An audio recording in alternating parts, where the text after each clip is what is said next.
The first thing I want to say is the guys that's not here, Coach O'Kane, Coach Sherman, Coach Newsom, they're good coaches, great people. We ran into a situation as a group, myself included, that we just weren't as consistent on offense as we need to be. I don't think it's any particular area. I don't think it's any particular person. There's a little bit of this, a little bit of that, and but the bottom line is we just weren't as efficient as we need to be. And with that, I felt like that we need to make some changes. But I can tell you, I appreciate those three guys, and they've. I appreciate their time here. I appreciate them as people, them as coaches. And that's exactly the way I feel about that. And like I said, I feel like when things are not working as well as they need to, you need to change it around.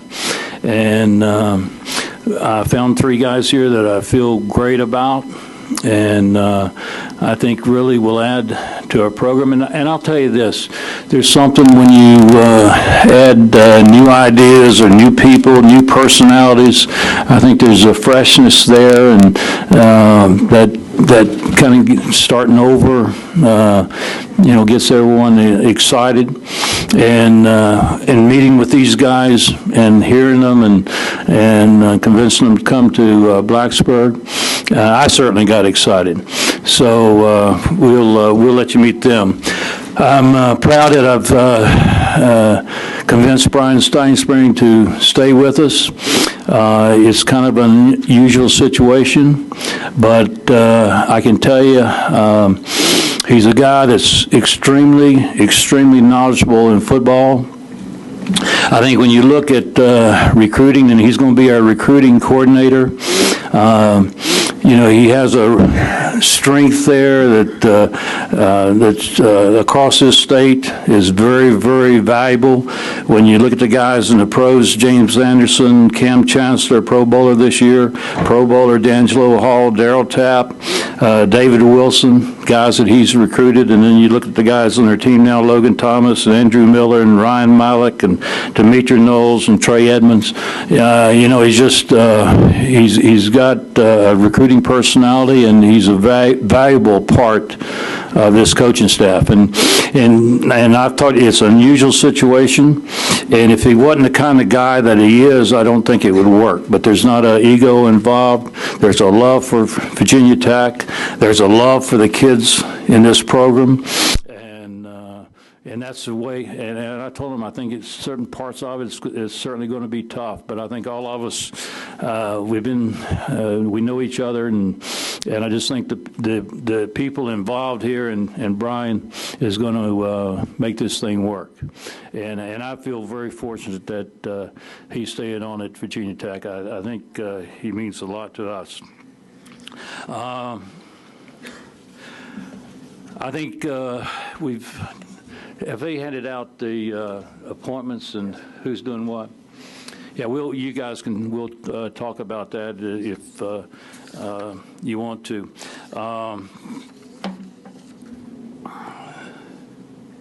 In discussion or positions here, I've talked with a lot of different people, but I think for right now, why don't we open it up for questions and get into what you guys want to talk about. Frank, can you start by Mike Barber from the Richmond Times-Dispatch? Can you start by addressing, did you want to find an offensive staff that would still kind of run a lot of the things that you did and have the identity that Tech has had in the past? Yeah, I haven't changed my belief in that, the first thing I think you need to do is be able to run the football, because there's times that you just got to run the football. There's times in the ball game you got to run it. But with that, I think you got to be able to throw the football, because there's times in the ball game you got to throw the ball. And I think if you're going to be a championship team, you've got to be able to do both. And that's the way I've always felt. There's no question we need to address how we can run the ball better. But in talking with these three, and all three of them, I think they're going to be strong in helping us get a better running game. And I think the maturity of our football team, too. I think the level of players being a year older is certainly going to help in that regard. But after that, our philosophies, I think, are very similar. And after that, Scott's going to be in charge. And Jeff's going to be in charge of the running game with final approval from Scott and coordinate our running game. And so I think where we're going, I have faith in these guys and our guys that remain. Shane is going to continue with the running backs, and Brian with the tight ends. I think all of us, put together the right offense. I think, but it's certainly going to be Scott's, his call on how we do it exactly, and that's the way I've always done it. I mean, I just want guys that believe the way I do, and then the details of it, let these guys take care of that. David Teal from the Daily Press and Newport News. Frank, can you discuss how these coaches came upon your radar? Were Shane's connections in the SEC part of the Auburn deal, and then finding Aaron out at Stanford? I tell you, I've talked to a lot of pro coaches. I've talked to a lot of college coaches about these guys. And Scott, in particular, both NFL coaches and college coaches, the comments were very, very positive. And I can get into the coaches I talked to if you want me to, but John Boleyn made me a list. John and Jim Harbaugh, Nick Saban, Pete Carroll, Lloyd Carr, Urban Meyer, Bobby Bowden, Will Muschamp, Mark Richt, David Shaw, Bruce Arians, Clyde Christensen, Jim Tressel, Steve Dazio. So that's I got involved with a lot of people, and a lot of people that I really respect in the coaching business, and everything has been good about these guys right here, I can tell you, and I think that we've got some good guys to help us get back on a good track. Frank Kurz with the Associated Press. Scott, can you talk about, if you've had a chance to look at much of the offense as of yet, how much what they were doing is kind of similar to what your theories are, and maybe a quick comment on what you think, what you need to work on with Logan? This week I was able to look at a little bit of game film, and the philosophies that have always been here at Virginia Tech is what I grew up in, particularly during my Michigan years. We're going to play to our strengths of our team. We understand that Virginia Tech has always played great defense. They've always played great special teams, and we need to have an offense that is going to be able to run the football effectively, play action pass, be productive on third down, and obviously in the red area score touchdowns rather than field goals. But the similarities that you see, there's some things that Brian has done here in the past in his system that are very similar to what we believe in also. So I think the marriage between what they've done in the past and what we want to do in the future is excellent. Have you had a chance to look at much of what Logan does? I've spent the majority of my time actually studying Logan, and I had the opportunity to meet with him a couple times, and he's an absolute wonderful person. I think he's got tremendous upside. The thing that I really like about him is that Virginia Tech football is important to him, and he came back to win championships and to make sure that his legacy is to go out his senior year as a champion. Back of the room, Travis. For Coach Beamer, Travis Wells, WDBJ. Coach, you alluded to it a little bit, but I'm just curious, continuity in your staff has always been important to you. this type of change is something that you haven't had to do very often here. I'm just curious how tough it was for you to get to this point to make such a radical change for the first time in a couple decades. Well, it's not easy. I think when you're talking about people's lives and changing and transition, you know, it's not easy. And like I said before, the guys that's not here, I really like those guys. I really like what they're all about. I think all of them are excellent coaches. There's just no question in my mind. And then, but you know, it was just something I felt like we needed a change in how we were doing things, and so you know, I felt like it was the right thing to do for Virginia Tech football. Jason Stam, HokieHaven.com and Rivals.com. Coach Beamer.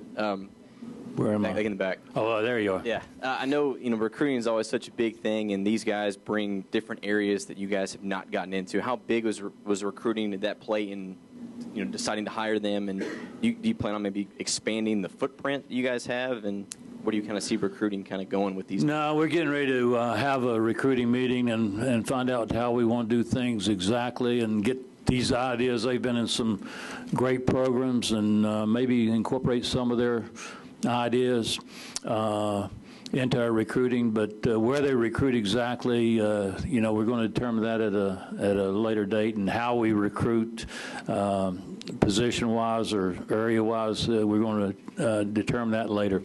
But I think all these guys know how important recruiting is. You know, if you can recruit well, then you can be better coaches in the fall. And so I think we all understand that, and I think we got guys that can really help us in that area too. But you know, again, I want to go back. I mean, the guys we had, you know, they were good recruiters. I don't think anybody can argue that. But it's just you know, felt like we need a little bit of a change. Jeff, Mike Barber from the Richmond Times-Dispatch. I'm curious, what does your relationship with Scott go back to? How comfortable were you guys working together last year, and you know, what's it like for you to kind of come with him here? Comfortable enough for me to be here, I guess. Didn't know him at all until a year ago when he came, but immediately when he came, I think we had an immediate connection. He's probably in a former life been an offensive lineman, I think, because he has a lot more of the temperament and maybe even some of the personal habits of an offensive lineman, but he coaches like an offensive line coach does, and what I mean by that, he's very demanding and he gets after the guys, and he and I just really have a great relationship, and have spent the last year getting to know one another, and feel great about being here with him, believe wholeheartedly in his ability as a coach, as a coordinator.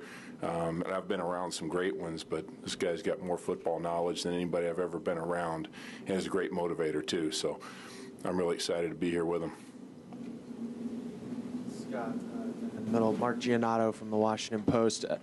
I'm curious, what went wrong at Auburn last year? Because obviously, by the stats, it was not a successful year. How would you explain how the offense failed, or what went wrong?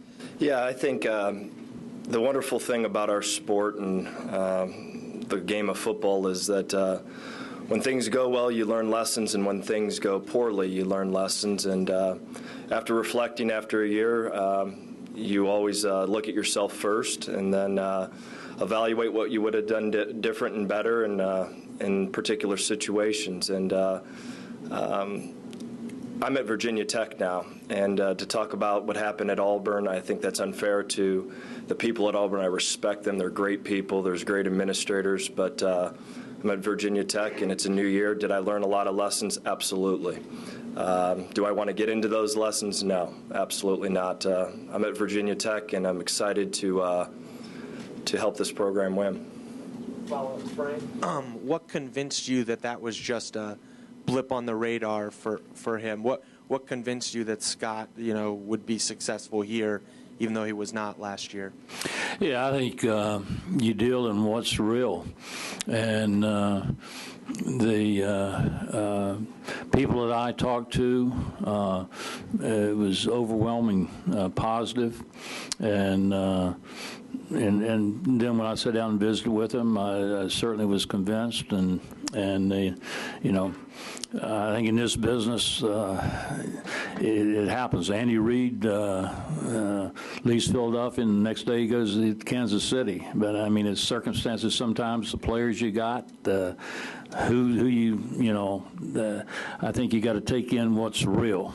And are you a good coach? Are you what you're looking for, or not? So I'm thoroughly convinced that I got 3 excellent guys right here. This question's for Jeff. Kyle Bailey, Fox Sports Radio.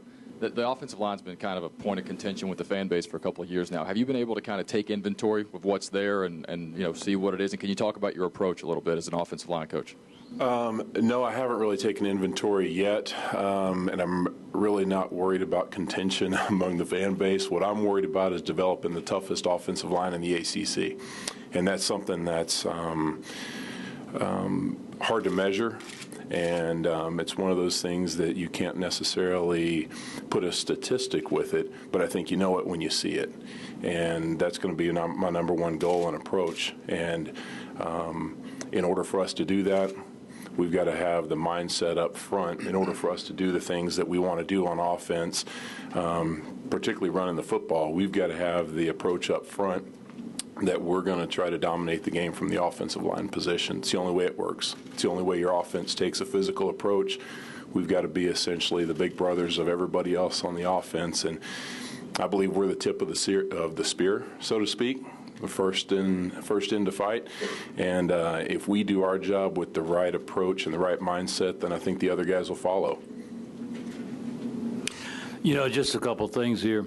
Brian Steinspring brought up Jeff's name before I ever knew him, and he's talking about this as a guy that he thought really was good out there, and Brian was the first guy I ever mentioned Jeff's name to me. And then I think the other thing over here on Aaron is we were visiting with Pep Hamilton, and one of the guys that he really liked was this guy. And so John and I met with him out at our convention, and we really like this guy. The thing I think that about Aaron here is that he actually walked on Illinois and ended up being an all-conference player. And then he wasn't drafted out of college, but then he played with Peyton Manning in Indianapolis for 5 years. Yeah, 5. And, I like, he's a guy that knows about hard work and dedication and outwork the other guy and be efficient. And, I think he brings a lot from that standpoint. And I told him the other day I kind of like him because he kind of reminds me of me, that I wasn't always athletically what you needed, but you kind of work harder than everybody else, and so I think he brings a lot to the table also. J.D. Howell, ESPN Radio in Blacksburg. You look at the quarterbacks that you worked with in Michigan, Chad Henne, John Navarre, then working with Tim Tebow, completely different style. Is there a specific type of quarterback that you will be targeting or looking for in recruitment? We're looking for, obviously, a smart and tough football player. Anytime you find smart and tough, it doesn't matter if he's a great runner, great passer, you've got a chance. And we're going to tailor the offense to a guy that's smart and tough.